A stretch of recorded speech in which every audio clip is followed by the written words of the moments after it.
अस्सलाम वालेकुम रहमतुल्लाह। मीज़ान बैंक की मोबाइल एप्लीकेशन पे मोबाइल बैंकिंग की रजिस्ट्रेशन किस तरीके से करेंगे। अब दुनिया के किसी भी मुल्क में बैठे हुए आप वहीं पे बैठ के एक कंप्लीट मुकम्मल मीज़ान बैंक का करंट अकाउंट या फिर सेविंग अकाउंट अपनी मर्ज़ी की करेंसी में ओपन करें और जितना मर्ज़ी उसके अंदर पैसा रखें, कोई लिमिट नहीं, किसी भी ट्रांजैक्शन की किसी भी किस्म की कोई लिमिट नहीं। यानी कि एक प्रॉपर और कंप्लीट अकाउंट है जिसको आप दुनिया के किसी भी मुल्क के अंदर बैठ के आसानी के साथ ओपन कर सकते हैं। परसों मैंने एक वीडियो अपलोड की थी जिसमें शुरू से एंड तक स्टेप बाय स्टेप सारा प्रोसीजर बताया था कि आपने अकाउंट ओपन किस तरीके से करना है। इसी वीडियो के डिस्क्रिप्शन में या कमेंट्स में उसका लिंक दे दूंगा।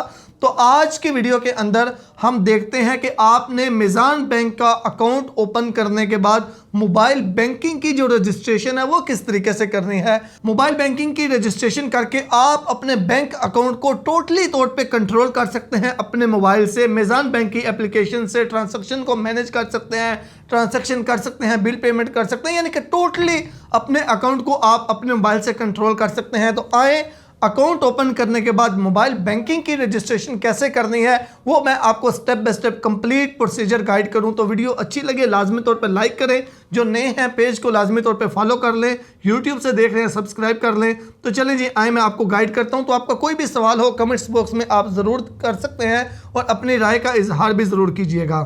अच्छा, यहाँ पे देखें जी, मुझे बैंक की जानब से ईमेल आ चुकी है। इस ईमेल के अंदर मेरे अकाउंट का नंबर भी है, अकाउंट टाइटल है, अकाउंट नंबर है, आईबैन नंबर यानी कि इंटरनेशनल बैंक अकाउंट नंबर जो होता है वो भी मौजूद है। और करेंसी यहाँ पे मैंने दो करेंसी में ओपन किया था, यूरो में भी और पाकिस्तानी करेंसी में भी, तो वो भी यहाँ पे वो बता रहा है। उसके बाद ब्रांच कोड, ब्रांच का नेम, ब्रांच का एड्रेस, सारी चीज़ें जो है वो यहाँ पे आ चुकी हैं।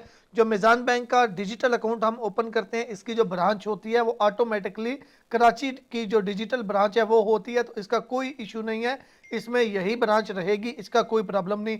अच्छा, उसके बाद एक बड़ी ही ज़बरदस्त चीज़ है कि इसी ईमेल के अंदर आपको आपके जो आपका जो डेडिकेटेड रिलेशनशिप मैनेजर होता है उसका नंबर दिया जाता है। यहाँ पे भी मैं अब उनका नंबर शो नहीं कर सकता, लेकिन आपको जो ईमेल आएगी उसके अंदर नाम होगा, जो आपका रिलेशनशिप मैनेजर होगा उसका नाम, उसका मोबाइल नंबर यानी व्हाट्सएप नंबर और उसका ईमेल एड्रेस, ये आपने अपने मोबाइल के अंदर नोट करके रख लेना है। तो नेक्स्ट टाइम किसी भी किस्म का कोई भी आपका इशू बनता है, कहीं पे प्रॉब्लम आ जाती है, कहीं पे कुछ समझ नहीं आता, तो आप अपने रिलेशनशिप से रब्ता करके आप उन्हें मैसेज करके तो जो भी इशू है आप वो सॉल्व करवा सकते हैं। ठीक है, तो ये बड़ी एक अच्छी चीज़ है कि एक ऐसा अकाउंट है जिसमें आपको स्पेसिफिक एक रिलेशनशिप मैनेजर दे दिया जाता है। नॉर्मली किसी अकाउंट पे ये नहीं मिलता, जाके बड़ा जलील होना पड़ता है, लेकिन इसमें मोबाइल पे आप अपने सारे इशू सॉल्व करवा सकते हैं। अच्छा, इसमें जो आपके अकाउंट नंबर वगैरह हैं इनको आप नोट कर लें, पैसे वगैरह आपने भेजने हैं तो इसी अकाउंट में भेजने हैं। अब बात आ जाती है मोबाइल बैंकिंग की रजिस्ट्रेशन, तो आपने इसी पेज पे नीचे आ जाना है, जो आपको ईमेल आई होगी तो इसके अंदर ही यहाँ पे आपको इंटरनेट बैंकिंग की रजिस्ट्रेशन की पीडीएफ फाइल एक मिलेगी।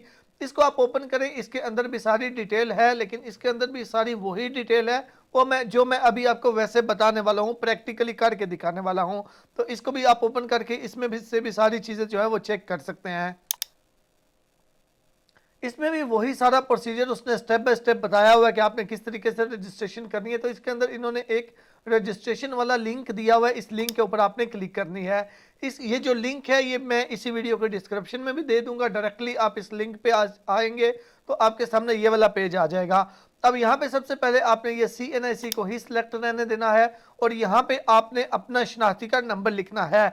यहाँ पे शनाख्ती कार्ड नंबर लिखने के बाद नीचे आपने अपना अकाउंट नंबर जो आपको ईमेल में आया 0025 या जो भी होगा वो आपने 14 डिजिट अकाउंट नंबर यानी जिसमें ब्रांच कोड भी आएगा वो 14 डिजिट अकाउंट नंबर आपने यहाँ पे लिखना है और नेक्स्ट के ऊपर आपने क्लिक कर देनी है। नेक्स्ट के ऊपर जैसे ही आप क्लिक करेंगे, अगर आपका शनाख्ती कार्ड नंबर और आपका अकाउंट नंबर बिल्कुल ठीक होगा तो फिर अगला स्टेप आएगा जिसमें वो कह रहे हैं कि एक जो कोड है वो आपके मोबाइल और ईमेल पे सेंड कर दिया है।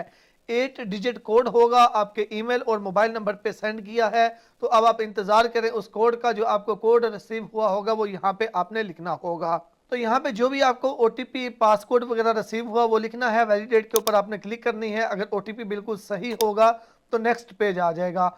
अब यहाँ पे आपको वो यूजर नेम ऑटोमेटिकली भी दिखाएगा और आप अपनी मर्जी से भी कोई यूज़र नेम जो है वो बना सकते हैं। तो जो भी आपका दिल करे वो यूज़र नेम आप यहाँ पे लिख लें और चेक अवेलेबिलिटी के ऊपर क्लिक करें। अगर वो यूज़र नेम अवेलेबल होगा तो नीचे आ जाएगा user name available. User name basically होता है कि आप अपनी कोई आईडी बना सकते हैं, जिस आईडी को जो यूनिक होनी चाहिए, पहले किसी की नहीं बनी होनी चाहिए। तो वो आप यहाँ पे कोई भी अपने नाम के आगे कोई कोड वगैरह, कोई स्पेशल वर्ड, कोई आपने कास्ट वगैरह लिख के बनानी है तो वो यहाँ पे आप अपना यूज़र नेम बना लीजिएगा।